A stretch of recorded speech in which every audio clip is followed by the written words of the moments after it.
안녕하십니까. 월요일 아침 여수 MBC 뉴스투데이입니다. 5.18 민주화운동 43주기가 돌아왔습니다. 윤석열 대통령은 취임 첫 해인 지난해에 이어 올해도 기념식에 참석할 예정인데요. 자유를 강조했던 지난해와 달리 올해는 어떤 메시지를 내놓을지 주목됩니다. 임지은 기자가 보도합니다. 올해로 43주년을 맞은 5.18 민주화운동. 5월의 정신을 오늘의 정의로를 구호로 열리는 이번 기념행사는 다채롭게 펼쳐질 예정입니다. 5월 17일 금남로에서는 5월 시민단장과 민주평화 대행진을 시작으로 전야제가 진행됩니다. 민생의 위기, 민주주의의 위기, 이러한 위기들을 극복할 수 있는 힘으로써 오늘의 정의로 만들자라는 의미를 담고 있습니다. 그리고 5월 18일 오전에는 국립 5.18 민주묘지에서 43주년 기념식이 치러질 예정입니다. 윤석열 대통령은 지난해에 이어 올해도 참석할 것으로 알려졌습니다. 윤석열 대통령은 지난해 취임 직후 열린 기념식에 국민의힘 국회의원 모두를 데리고 참석했었습니다.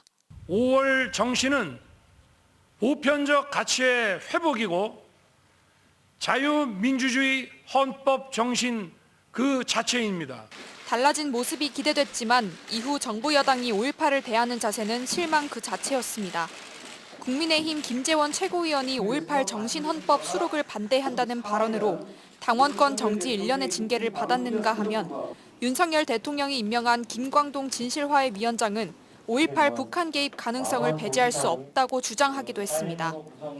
그런 만큼 올해 5.18 기념식에 윤 대통령이 어떤 메시지를 내놓을 것인지 주목됩니다. 이런 가운데 5.18 기념재단이 해마다 전 국민들을 대상으로 실시하는 5.18 인식조사에서 5.18 정신헌법전무 수록 필요성에 대해 지난해 69.1%보다 1.7%포인트 높아진 70.8%가 필요하다고 답한 것으로 나타났습니다. MBC 뉴스 임지은입니다. 광주 독립영화관에서 5.18을 소재로 한 영화가 잇따라 상영됩니다. 광주 영화영상인연대는 5.18 민주화운동 43주기를 맞아 1980년 5월 벌어진 양민학살을 다룬 송암동, 군사 독재정권 시절 녹화 사업을 소재로 한 제비 등 영화 상영과 시사회를 열 예정입니다. 5.18 주간이 끝난 이후에도 6월부터 11월까지 민주주의와 예술의 의미를 모색하는 기획전이 진행됩니다. 고흥 녹동항 밤바다를 배경으로 수백 대의 드론이 떠올라 장관을 연출했습니다. 드론이 만들어내는 예술작품들은 매주 토요일마다 볼 수 있는데요. 화려한 드론쇼 현장을 김단비 기자가 다녀왔습니다. 어두운 밤하늘에 떠오른 수백 개의 불빛들. 고흥 녹동항 바다 위를 화려하게 수놓습니다. 대형 하트부터 종이 비행기를 날리는 어린아이까지 드론 500대가 펼치는 화려한 무대에 관객들의 탄성이 터져 나옵니다. 고흥군 드론쇼 개막 공연은 가정의 달에 초점을 뒀습니다. 앞으로는 고흥군과 관련된 콘텐츠를 포함해 기념일별 다양한 내용으로 채워집니다. 녹동 바다 불꽃축제와 고흥 유자 석류축제에선 드론 1000대를 동원해 관광객과 시민의 눈길을 사로잡을 예정입니다. 네, 매번 불꽃쇼만 보러 가다가 이렇게 색다르게 드론쇼를 보러 왔는데 되게 좋아하고 생각보다 자주 올 수 있을 것 같아요. 네, 좋네요. 고흥군에서 이런 문화 여가 생활을 계속 좀 즐길 수 있게끔 해줬으면 좋겠습니다. 고흥군은 전남 최초 드론쇼를 통해 관광객을 끌어들여 지역 경제에 이바지하고 드론 중심 도시로서의 위상을 높일 것으로 기대하고 있습니다. 드론 중심 도시 고흥의 위상을 살리고 그다음에 우리 군민들과 관광객들에게 이 관광 인프라, 볼거리 관광 인프라를 제공하기 위해서 이 드론쇼를 기획하게 됐습니다. 수백 대의 드론이 펼치는 빛의 향연은 오는 11월까지 매주 토요일 저녁 9시마다 고흥 녹동항 밤을 아름답게 수놓을 예정입니다. MBC 뉴스 김단비입니다. 포스코가 설립하는 정비자회사의 기존 협력사 직원 99%가 지원해 모두 합격한 것으로 확인됐습니다. 포스코는 지난달 정비협력사 직원과 경력자를 대상으로 공개 모집한 결과 협력사 직원의 99%인 4,600여 명이 지원했고 채용 과정을 거쳐 이를 모두 합격해 다음 달 1일 입사한다고 밝혔습니다. 포스코는 기존 협력사를 통폐합하는 방식으로 광양과 포항제철소에 각각 3곳의 정비자회사 설립을 추진하고 있습니다. 전남도가 추진하는 작은 영화관 사업이 지난해 매출액 100억 원을 돌파하는 등 성과를 내고 있습니다. 전라남도에 따르면 2015년 작은 영화관이 장흥에 첫 문을 연 이후 지난해까지 11곳이 운영되면서 누적 관람객이 175만 명에 매출액도 100억 원을 돌파했습니다. 이는 먼 거리를 이동하지 않고 영화를 편리하게 볼 수 있는 데다 관람료도 일반 영화관에 비해 60% 수준으로 저렴하기 때문으로 풀이됐습니다. 목포 수협이 북항으로 이전하면서 목포 내항에 남아있는 수협 부지 활용 방안이 관심을 모으고 있습니다. 항만 재개발지구로 지정돼 있지만 아직 특별한 개발 방안이 없어 실제 개발까지는 상당한 시일이 걸릴 것으로 보입니다. 김윤 기자가 취재했습니다. 목포 내양에 86년 동안 자리 잡았던 목포 수협 부지입니다. 수협이 북항으로 이전한 뒤 위판장과 주변 건물은 흉물스럽게 변하고 있습니다. 위판장 곳곳은 철근이 바닷물에 부식돼 철거 작업이 진행 중이고 새우젓 위판장만 명맥을 유지하고 있습니다. 새벽 위판이 사라지면서 위판장 주변 식당은 한산해지고 주변 건물들은 을씨년스러운 분위기마저 감돕니다. 뜯긴다 갑디다. 뜯기면 이제 보상 받아갖고 이제 나는 늙어서 이제 안 하려고 좀 하고. 빨리 해줬으면 좋겠어요. 그럼. 빨리 하면 좋지라 우리들은 얼른 해버려야지 이것을. 목포 수협 부지와 앞바다 2만 7천여 제곱미터는 지난 2020년 해양수산부 항만 재개발지구로 고시됐습니다. 목포시도 본격적인 개발계획 수립에 들어갔습니다. 목포 수협 부지를 포함해 목포시 전체 해안선 개발계획 용역을 오는 8월까지 수립할 예정입니다. 이 용역이 완료된 후에 용역 결과를 반영하여 여기 부지를 관광 자원 활성화와 시민의 힐링 공간으로 조성될 수 있도록 개발 방안을 수립 후 해양수산부와 협의하여 항만 재개발 사업이 원활하게 추진될 수 있도록 하겠습니다. 목포 수협 이전으로 공동화 현상이 가속되고 있는 목포 내양 일대, 목포시의 발빠른 대응이 필요해 보입니다. MBC 뉴스 김윤입니다.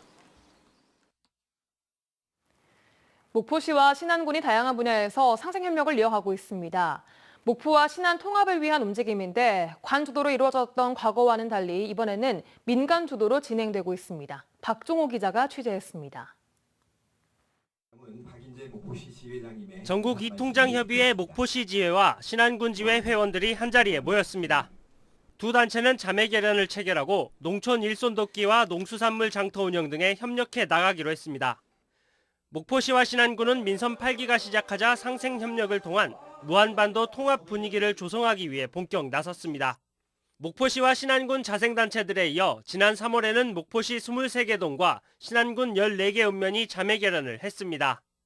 이후 주민 주도로 상생 발전을 위한 민간 교류 사업들도 다양하게 추진되고 있습니다. 찾아가는 시립 교양악단 연주회와 주요 축제 행사 상호 방문 등을 진행해 목포시와 신안군의 문화, 관광 공동체를 만들어가고 있습니다.